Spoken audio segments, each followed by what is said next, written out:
Привет, друзья! Это Макс, ваш учитель русского языка.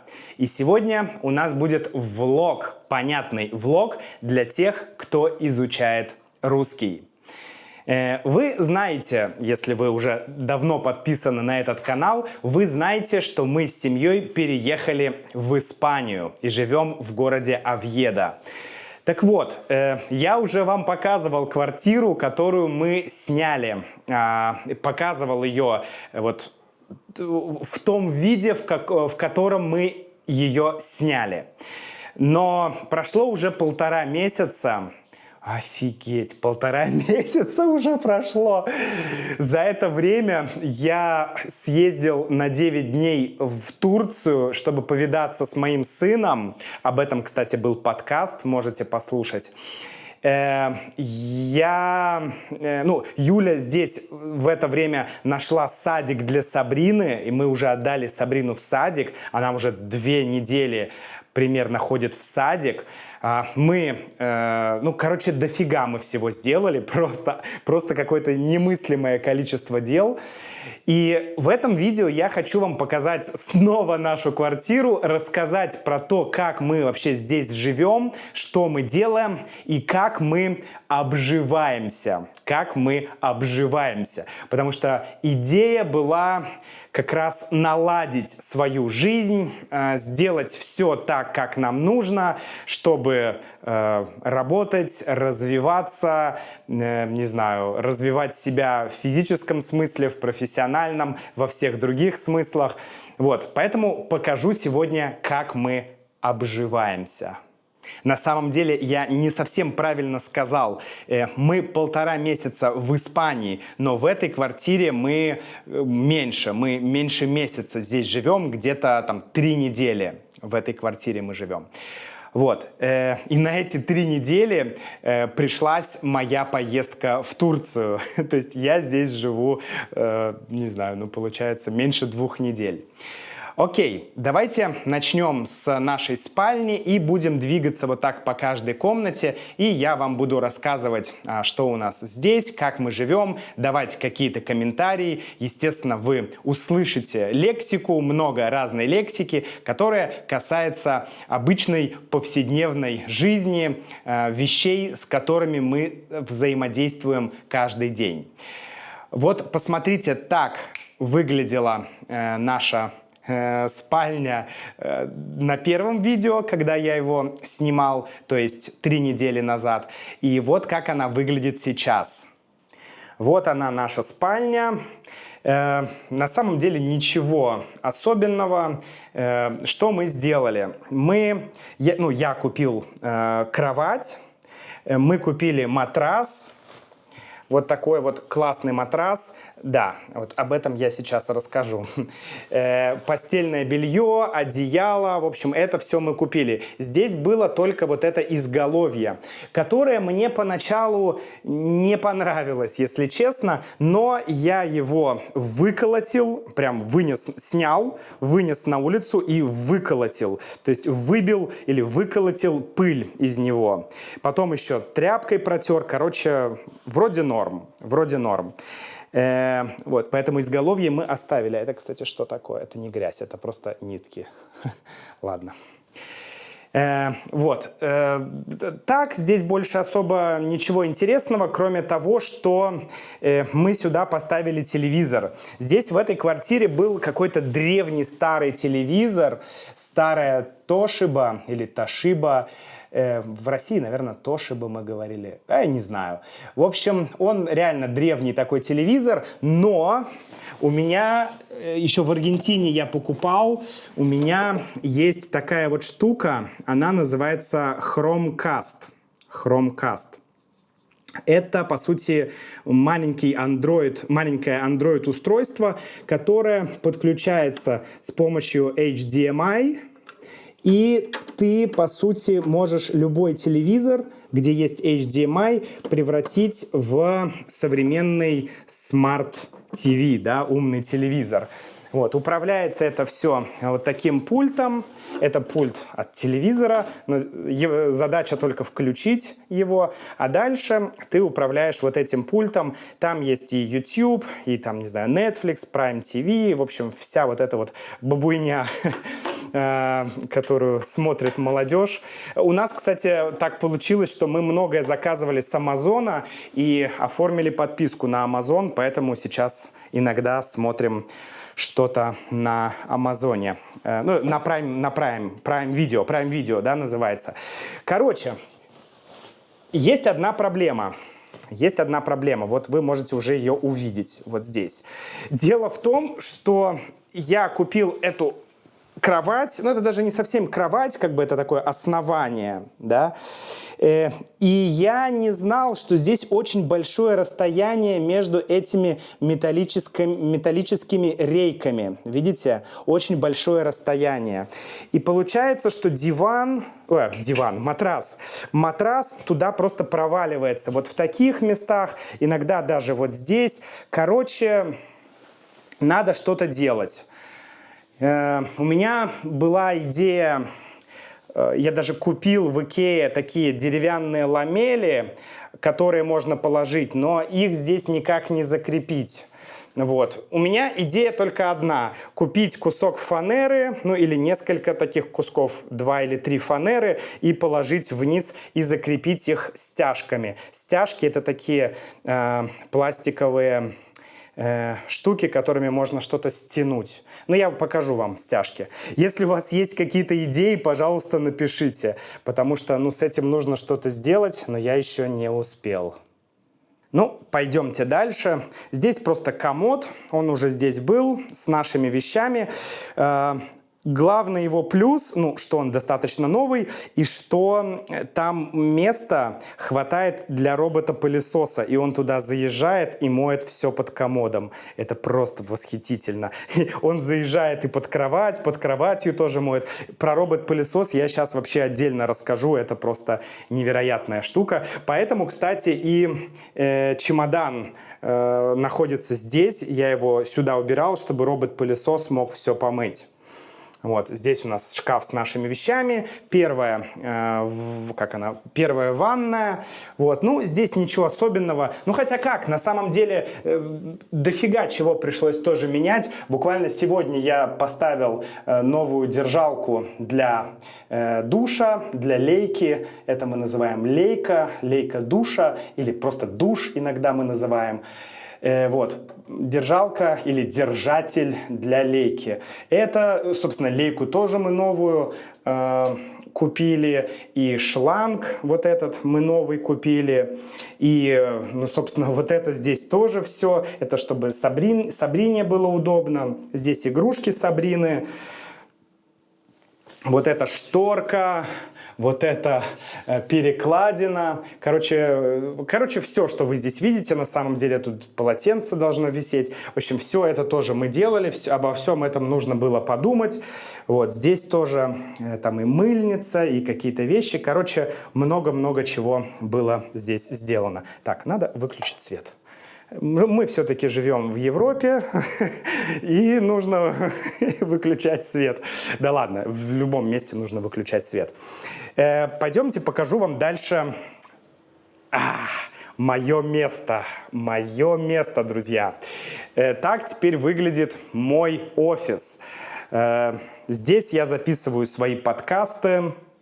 Здесь я буду потом снимать видео для вас. Вот. Как я уже и говорил, единственная проблема что здесь эхо, но с этим нужно будет что-то сделать. Я купил себе стол. Я хотел себе стол, который регулируется по высоте. Я купил себе такой стол. Очень удобно. И купил его всего там за какие-то 100 евро. Я вначале даже не поверил, что за 100 евро можно купить стол. Ну, он, правда, столешница здесь, она не из одного сделана куска материала, да, а она, получается, из нескольких частей состоит. И, ну, это небольшая проблема, но вообще стол норм, но мне не нравится, что если его поднять высоко, то он будет немножко шататься. Когда ты работаешь стоя, не очень удобно. Но, блин, там 95 евро, ну, это вообще просто сложно поверить в такое.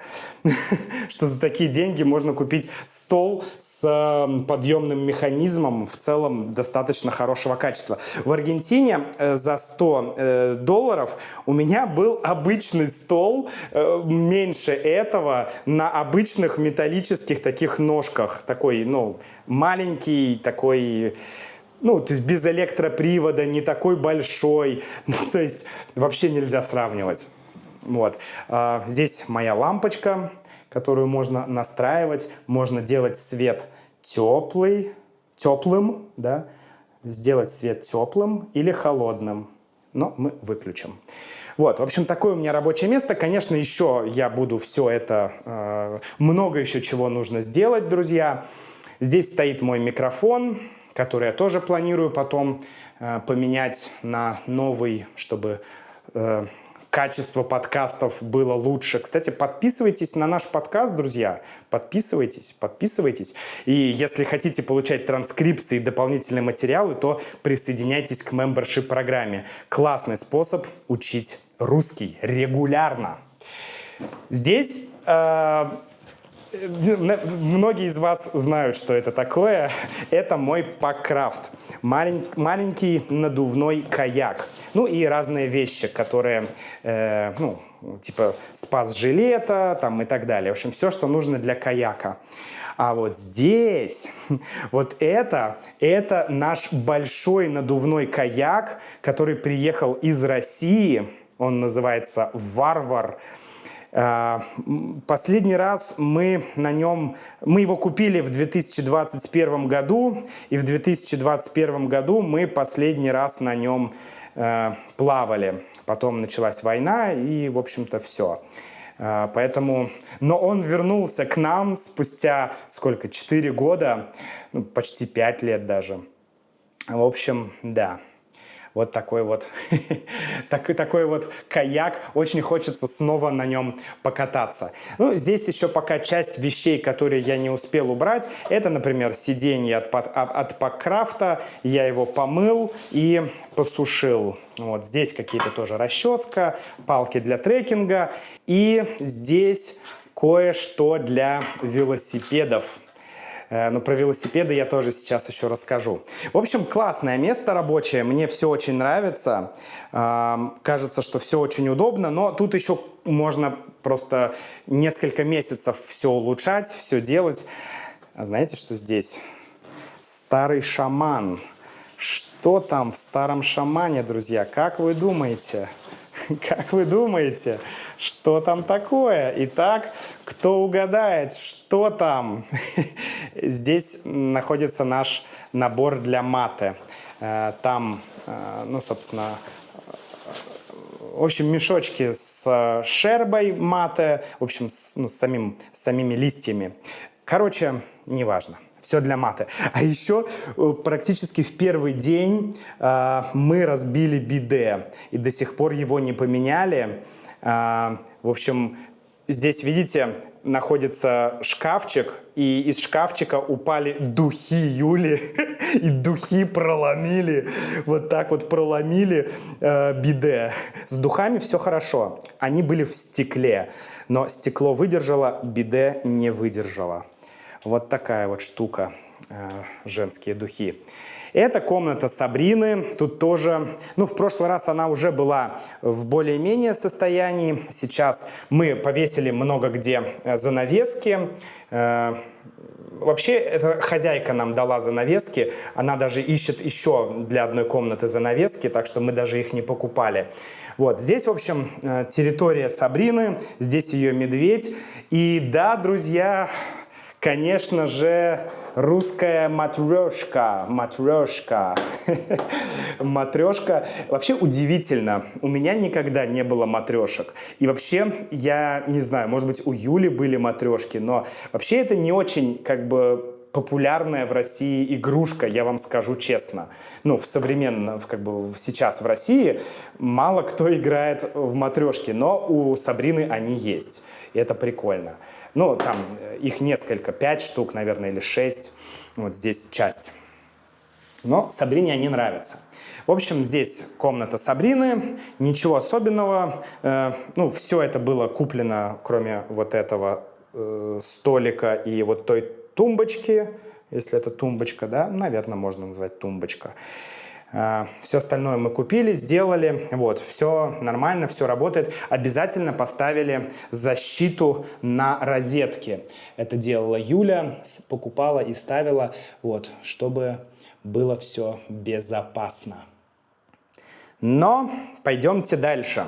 Впереди у нас еще, ну, тут шкафы я вам не буду все показывать, потому что тут висит и одежда, и куча разных коробок от тех вещей, которые мы покупали. Вон там от тостера, здесь от робота-пылесоса. Ну, в общем, мы еще не разобрали все. И вот здесь, в прихожей, это место называется прихожая. Здесь в прихожей у нас стоит наша маленькая электрическая любовь. Это робот-пылесос, друзья. Это просто фантастическая штука. Так, робот-пылесос. Это что такое? Это что? А? Это что такое? Ай-яй-яй. Я положу сюда, и чтобы в следующий раз я этого не видел. На самом деле штука офигенная. Он сам, ну, единственная проблема, что он не может вытирать пыль, поэтому, да, вот здесь нужно будет вытереть пыль. Это буквально за пару дней накопилось, потому что, ну, надо чаще убираться, и у нас тут часто коробки, доставки, в общем, да, тут пыль, конечно, есть, но ладно. Вот в такие контейнеры он собирает грязную воду. Вот это он один раз, по-моему, он помыл пол. И вот он потратил столько воды. Представляете? Вот столько воды он потратил. Это супер экономичная штука. Ну вот, посмотрите, вот сколько было потрачено воды на то, чтобы один раз помыть всю нашу квартиру. Это просто фантастика, просто фантастика. Причем инструкция на русском и на английском языке, даже нет испанского. Вообще, что такое?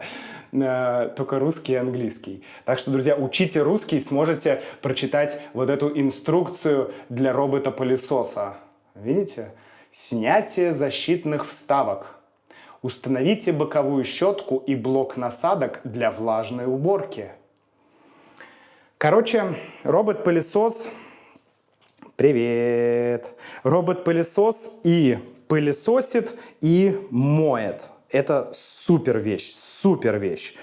Ну, есть некоторые места, где он не может помыть. Например, за дверьми. Да, вот здесь, например, вот здесь, если мы посмотрим, здесь будет, ну, кстати, здесь не так грязно сейчас, но все равно здесь нужно просто взять тряпку и вот так протереть один раз. Но это вообще не проблема, вообще не проблема, друзья.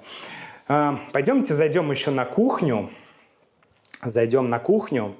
Здесь сразу вам покажу, да, вы сразу можете посмотреть. Вот здесь сушится наша одежда и мои трусы с Симпсонами. На самом деле, слушайте, я даже в подкасте об этом говорил, потому что подписчики меня спрашивали: Макс, почему ты не хочешь использовать вот эту сушилку на улице? А я говорил, что хочу купить электрическую, ну, сушилку, в смысле сушильную машину, да, такую же вот, только для сушки. Но я в подкасте подробно, на самом деле, говорил, почему я не использую вот эти штуки. И вообще много про все это говорил. Но на самом деле причина, почему мы до сих пор не купили сушильную машину и почему мы не будем ее покупать, причина в том, что неожиданно на севере Испании, в городе Овьедо, где погода вот такая вот переменчивая, когда я начинал снимать видео, шел дождь. Сейчас, как вы можете видеть, дождя нет. То есть здесь вообще влажно, и многие страдают от влажности в доме. Но у нас по какой-то причине очень сухо. Поэтому вот здесь были уже веревки, и мы сушим белье прямо вот так. Не эстетично, да, не очень как бы красиво, но мы можем себе это позволить. Очень удобно. Вот сейчас отстиралось белье, ты просто открываешь, и ты развешиваешь белье вот сюда. Этих двух, здесь на самом деле 2 веревки, этих 2 веревок хватает для белья. Это вот полотенце мокрое, потому что я только что принимал душ. Вот. Что у нас здесь? Здесь у нас стоят фрукты, всякая полезная штука, фрукты, маты, ну и немножко неполезной штуки тоже.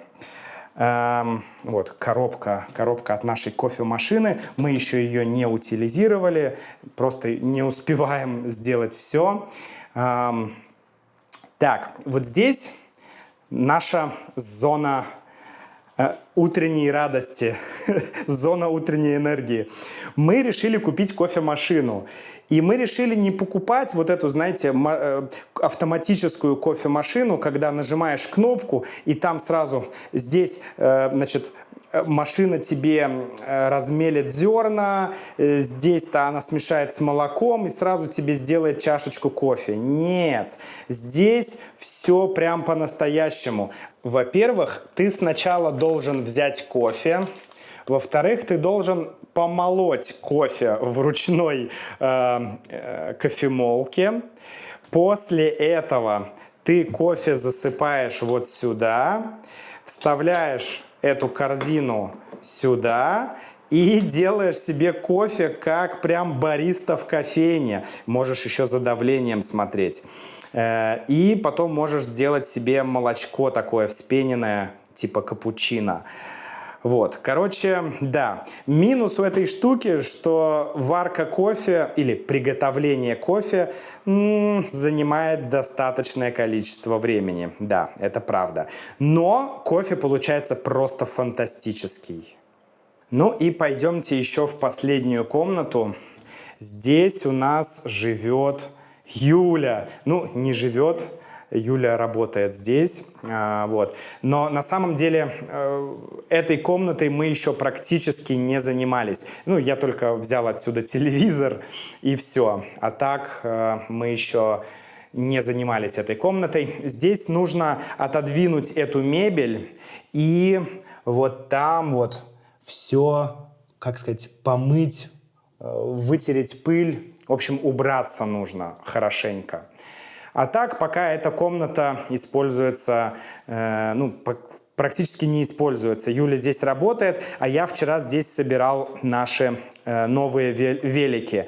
Мы себе заказали велики, очень хотим кататься, потому что здесь просто все предназначено для того, чтобы ты ездил на велосипеде. Здесь везде велодорожки. Ну, к сожалению, сейчас их не видно. Вот. Но вообще тут прям можно кататься везде. Можно поехать даже в горы. Вот туда посмотрите. Эх, красота! Прямо в горы на велике. А потом с горы. Мечта же просто.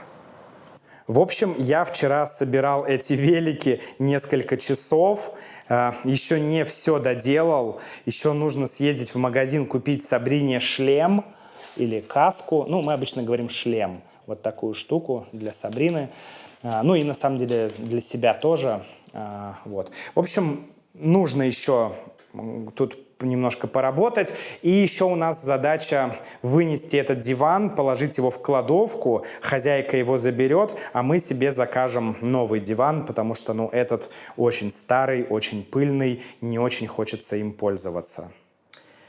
В общем, как-то так идет наша жизнь.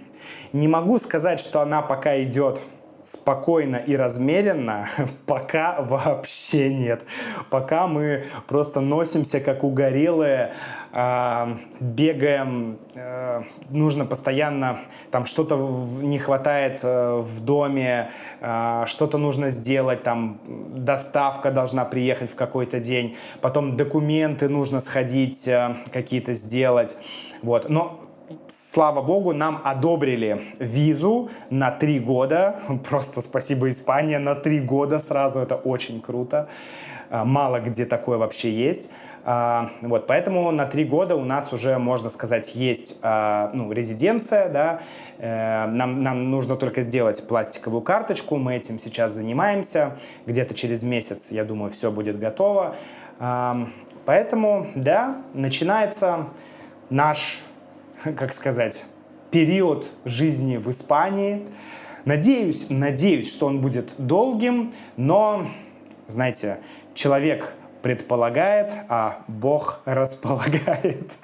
Да, в общем, кто знает, что будет дальше, но, по крайней мере, пока очень хочется замедлиться, ввести такую размеренную, спокойную, нормальную жизнь, без перемещений, без каких-то безумных путешествий.